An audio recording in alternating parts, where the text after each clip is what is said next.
Hi everyone, and welcome back to my channel. Here it is, another vlog, and I keep telling myself that this week in the vlog, I'm gonna do my hair. And here we are again.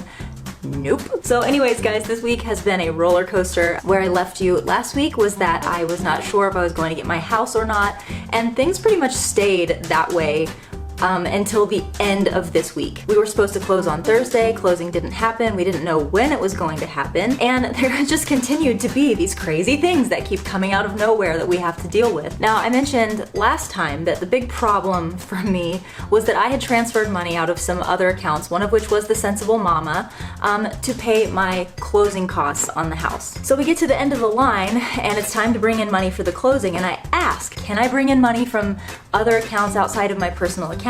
They say yes, so I do it. And of course later we find out that that is not going to work. So basically, after doing a lot of negotiating and a little bit of bossing around, I did finally get them to find a workaround, and that was someone like your parents can gift the amount of money to you that came from the Sensible Mama that we're rejecting, that we're saying you can't include that in your closing costs. Don't tell us if you're gonna be paying them back for it, and this will be the workaround and we can get your closing done. So I talked to my parents, of course they agreed to help out because, I mean, at this point, like, how are they just gonna leave me stranded like that? So I go to the person who's like my rep at the lending agency and I say, okay, my parents are going to do this gift.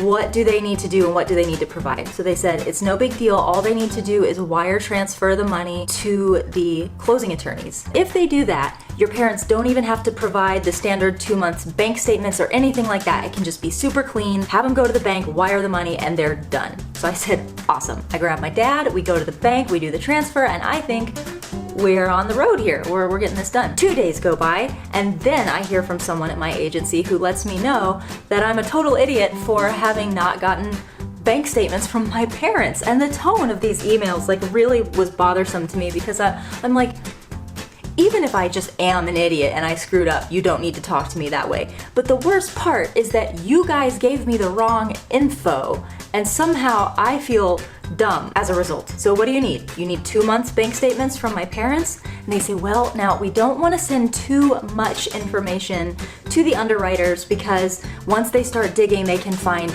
more stuff that can be a whole long rabbit hole, and we don't want to deal with that. So what you need to do is just get the last 2 weeks of transaction histories from your parents. They can print it off from online banking, and the only thing that they have to make sure that they have is the bank URL at the bottom. So I coach my parents through the whole process of getting the 2-week transaction history printed out with the URL at the bottom, just as I was told. I send it to my lending agent, and within milliseconds of sending the email to her, I get this kind of snotty email that's like, thank you for the 2-week transaction history with the bank URL at the bottom, but this is not a complete bank statement. We needed your entire bank statement from your parents. So at this point, I'm pretty upset at the whole situation, because this is just one example of the many times that I was given the wrong instructions and then was treated like somehow I was stupid for doing exactly what they told me to do. So I tell her, I'm like, okay, story time.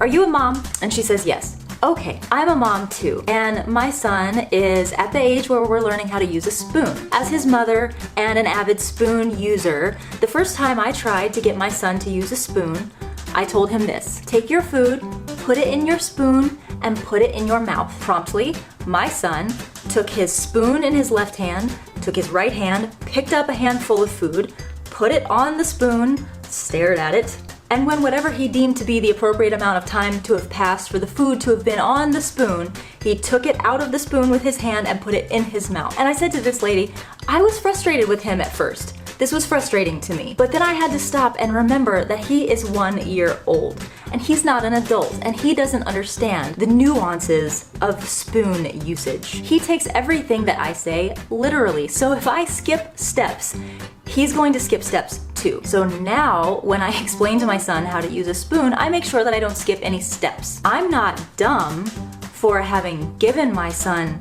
too few instructions. The problem is I'm so good at using a spoon that I just forget that not everybody else knows how to use a spoon as well as I do. So, mortgage lending agent lady, I need you to teach me how to use this spoon. Am I making sense? It's like, Like, just treat me like I'm an infant. Treat me like I'm one and I have no idea what I'm doing. Assume that I'm going to follow the exact steps that you give me and I'm gonna take what you say literally and I'm not going to read into anything. I'll assume that you're just so good at your job and so talented at what you do that, like me giving instructions to my son about the spoon, you just forget to give me some of the steps because you're so experienced with this. And we can both assume good things about each other and we can move forward in a much more positive and helpful and communicative way. Quickly after that, things got a lot smoother. So I did find out that we're closing on this house. We are all set to go. I'm so excited. The bad news is that it is happening on the same day as the Rosie Posey release. This is just my life. This is how things go. I do not have good luck with timing, never have. So I'm basically getting up at we have to be at the place for the closing at 8 o'clock in the morning because we have to get a whole bunch of things done to the house before closing. Like, we have to prove that we got energy and utilities and everything set up there. So we're gonna get there at 8. The closing is at 11. We're told that's gonna take an hour. So when anyone who's in any kind of legal realm tells me it'll be an hour, I usually add about 2.5 hours to that.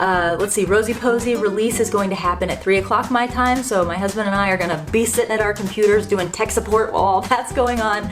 And immediately after that, once the flurry of release day orders come in, we're gonna be packing up orders and we'll get moved into our house at some point after that. But it's all good, you know? Like, I don't really know how I can complain about too much here. I'm getting my house finally. I get to do what I love, so it's all good. It's all good stuff. It's just a little overwhelming at this time. The good news is, this is a wall in my parents' house, and this will be the last time you see this. Next time I'll be doing a vlog from my new kitchen and I'm so excited to show it to you. I know I'm a little late to the game here, but before I go, I want to say congratulations to Kate Schwenke, who just had her baby. She has a new video out where the title says Meet the Baby, and I haven't gotten a chance to watch it yet, but I'm probably gonna do that tonight after I edit this video.